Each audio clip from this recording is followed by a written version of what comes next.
శ్రీకృష్ణ చరిత్ర మొదటి భాగం అధ్యాయం 1 శీర్షిక శ్రీ లక్ష్మీనారాయణు శపథం.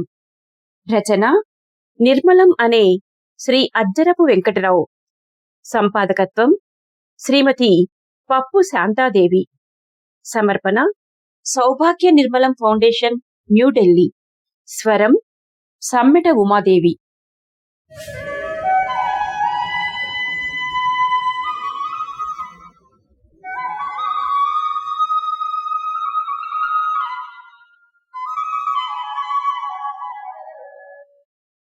నమస్కారం. నా పేరు పప్పు శాంతాదేవి. అజ్జరపు వెంకట్రావు గారు సౌభాగ్య సుందరమ్మ గారుల పుత్రికను. మా నాన్నగారు అజ్జరపు వెంకట్రావు గారు బహుళ గ్రంథ రచయిత. 1970 ప్రాంతాల్లో మొదలుపెట్టి సుమారు 12 సంవత్సరాలు చాలా గ్రంథాలు చదివి క్రోడీకరించి ఈ కృష్ణ చరిత్ర వ్రాశారు. రాముని కథలాగా కృష్ణుని జీవిత కథ మొత్తం అంతా ఏ గ్రంథంలోనూ లేదు. మహాభారతంలో కృష్ణుడు సూత్రధారి అయినా కథ ఆయన గురించి కాదు, పాండవుల కథలో కలిసిపోయి ఉంటుంది. అలాగే శ్రీమద్ భాగవతంలో కూడా ఒక అవతారంగా ఉంది. కెఎం మున్షి గారి కృష్ణావతారం, ఏఎస్ అయ్యర్ గారి కృష్ణ అనే ఆంగ్ల గ్రంథం, పోతన గారి భాగవతం, కవిత్రయం రాసిన ఆంధ్ర మహాభారతం ఇవన్నీ నాన్నగారి రచనకు ఆధార గ్రంథాలు. అది కాక మా గురుదేవులు శ్రీ బాలానంద స్వామి బోధించిన కృష్ణతత్వం, వారి ఆధ్యాత్మిక ప్రబోధాలు ఈ గ్రంథం అంతా కనపడతాయి. అలా కృష్ణుని పుట్టుక పూర్వం దేవతల ప్రార్థన విని భూదేవి దుఃఖాన్ని తీర్చడం కోసం శ్రీ మహావిష్ణువు కృష్ణావతారం ఎత్తుతానని హామీ ఇచ్చిన దగ్గర నుంచి కృష్ణుని నిర్యాణం, ఆ తర్వాతి పరిణామాలు, పాండవుల మహాప్రస్థానం వరకు ఈ గ్రంథం నడుస్తుంది. మా నాన్నగారు జీవించి ఉండగానే కొన్ని భాగాలు ముద్రించారు. ఆ తర్వాత విజయవాడకు చెందిన కోణార్క పబ్లిషర్స్ వాడు 9 భాగాలుగా వేసి చాలా కాలం అందించారు. మల్లంపల్లి సర్వేశ్వర శర్మ గారు, తెనవై సత్యనారాయణ గారు, శ్రీ లక్ష్మణ యతీంద్రులు వంటి పెద్దల మన్ననలు అందుకుంది. తర్వాత 2018లో మేము అక్కాచెల్లెళ్ళలో అందరం కలిసి సౌభాగ్య నిర్మలం ఫౌండేషన్ అనే మా ట్రస్ట్ తరఫున దీని ముద్రణ మొదలుపెట్టాం. నాన్నగారు రాసిన మూల కథకి మరో 2 అధ్యాయాలు జోడించి 5 భాగాలుగా తీసుకొచ్చాం. మహాపండితులు ప్రొఫెసర్ ఏల్చూరు మురళీధరరావు గారు మెచ్చి మంగళ ప్రాభృతం రాస్తే, ఆకాశవాణి న్యూస్ రీడర్ శ్రీ కందుకూరు సూర్యనారాయణ గారు, మా అక్క కాకినాడలో ప్రముఖ విద్యావేత్త అయిన డాక్టర్ చిరంజీవిని కుమారి ముందు మాటలు రాశారు. పుస్తకం చాలా ఆదరణ పొందింది.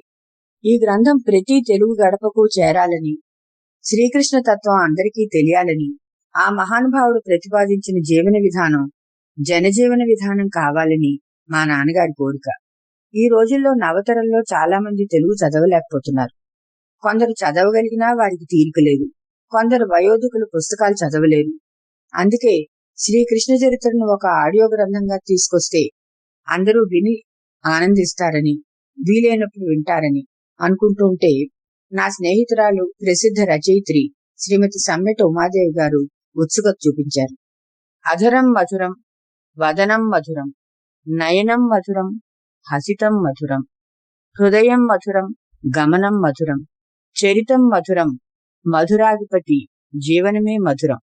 సమ్మెట ఉమాదేవి గారి సుమధుర గళంలో మధురమైన శ్రీకృష్ణ చరిత్రను విని ఆనందించండి.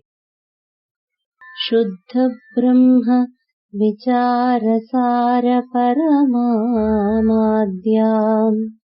జగద్వ్యాపిని వీణా పుస్తకధారిణీం అభయదాం జాడ్యాంధకారాపహాం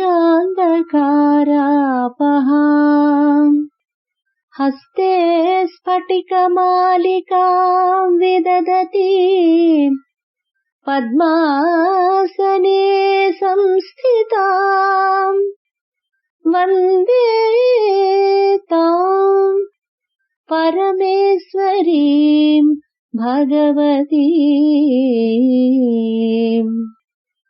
సిద్ధిప్రదాం శారదా.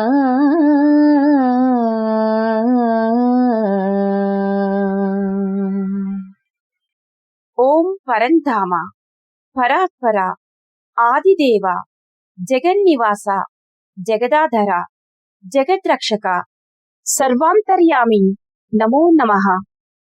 సర్వాంతర్యామివగు నీకు తెలియని విషయములు లేవు. అనంత స్వరూప, భువియందు కాలనేమి మున్నగు రాక్షసులు కంస జరాసంధాది రూపములలో అవతరించి ధర్మమును నాశనము చేస్తున్నారు. విష్ణు భక్తులను హింసిస్తున్నారు. మానవలోకమంతా రాజపీడితమై దుఃఖముతో కృంగి కృషిస్తోంది. పాపభారమును వహించలేక వసుంధర విలపిస్తోంది. ధర్మగ్లాని సంభవించినప్పుడెల్లా కాలోచితమగు రూపలక్షణములతో అవతరించి దుష్టులను శిక్షించి శిష్టులను రక్షించి ధర్మోద్ధరణ చేస్తానని నీవు అభయమిచ్చియున్నావు గదా తండ్రి. ఆర్తత్రాణపరాయణ నారాయణ, భూదేవి భారము వహించలేక దుఃఖిస్తుంటే నీవిట్లు యోగ నిద్రాగతుడవైయుండుట ధర్మము కాదు. యజ్ఞయాగాదులు జరగటము లేదు. దేవతలకు హవిర్భాగములందుటలేదు. దేవతా మానవలోకములను ఆవరించియున్న ఈ దుఃఖపూరిత వాతావరణమును పోగొట్టుటకు నీవు తప్ప అన్యులు సమర్థులు కారు. మహాదేవ, మహనీయ, శతసహస్ర మార్తాండ తేజ, లెమ్ము, మా దుఃఖమును పోగొట్టుము, మమ్ము రక్షించుము అని బ్రహ్మాది దేవతలు క్షీరసాగర సేనుడైన లక్ష్మీనారాయణుని వద్దకు పోయి స్తోత్రము చేసి ప్రార్థించారు.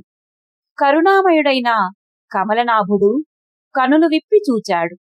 దుఃఖాశ్రువులు కారుస్తున్న భూదేవిని, వేదనామయులైన సమస్త దేవానికమును పరికించాడు. బ్రహ్మాది దేవతలారా, వసుంధర, దుఃఖించవద్దు. రాక్షసులు విజృంభించారు, పాపకార్యములు చేస్తున్నారు. పాపము కూడా పండితే కాని పతనము కాదు. వారందరూ నశించే రోజు ఆసన్నమైంది. నేను భూలోకములో అవతరించెదను. నా భక్తులగు అదితి కశ్యపులు దేవకీ వసుదేవులుగా జన్మించియున్నారు. వారి గర్భాన కృష్ణుడని పేరుతో అవతరించి భూభారమును నశింపజేస్తాను. ఆదిశేషుడు నా అంశతో కూడినవాడై బలరాముడను పేరుతో జన్మిస్తాడు. లక్ష్మీదేవి విదర్భ రాజకుమార్తె రుక్మిణిగా జన్మిస్తుంది. అవతార ప్రయోజనం సాధించుటకు దేవతలందరూ దేశకాల పాత్రోచితములైన రూపములతో అవతరించండి అని ఆనతినిచ్చాడు. బ్రహ్మాది దేవతలు సంతృప్తులయ్యారు, చాలా సంతోషించారు. వెంటనే ఏ దేవతలు ఎక్కడెక్కడ ఏ రూపములతో జన్మించాలో, భూమిపై ఎవరు ఏ పనులు చేసినా అవతార ప్రయోజనం సాఫల్యమవుతుందో నిర్ణయించాడు బ్రహ్మదేవుడు. విష్ణుసేవా దురంధరులు భక్త శిఖామణులైన ఋషులు గోపికలుగా జన్మించారు. మహర్షులు అక్రూరాది యాదవ ముఖ్యులుగా జననమొందారు. దేవతలు గోపాలురుగా అవతరించారు. విష్ణుదేవుని ప్రతిజ్ఞను, బ్రహ్మదేవుని ఆజ్ఞలను, దేవతానేకంలో కలిగిన ఉత్సాహమును చూచి తృప్తిని పొందింది వసుంధర. తాను భరిస్తున్న అఘభారము విముక్తమయ్యే శుభ సమయం ఆసన్నమైనందుకు సంతోషించింది. శ్రీమన్నారాయణుని కరుణా కటాక్షము తనపై ప్రసరించినందుకు ఆనందించింది. బ్రహ్మాది దేవతల వద్ద సెలవు తీసుకొని నిజస్థానమునకు బయలుదేరింది.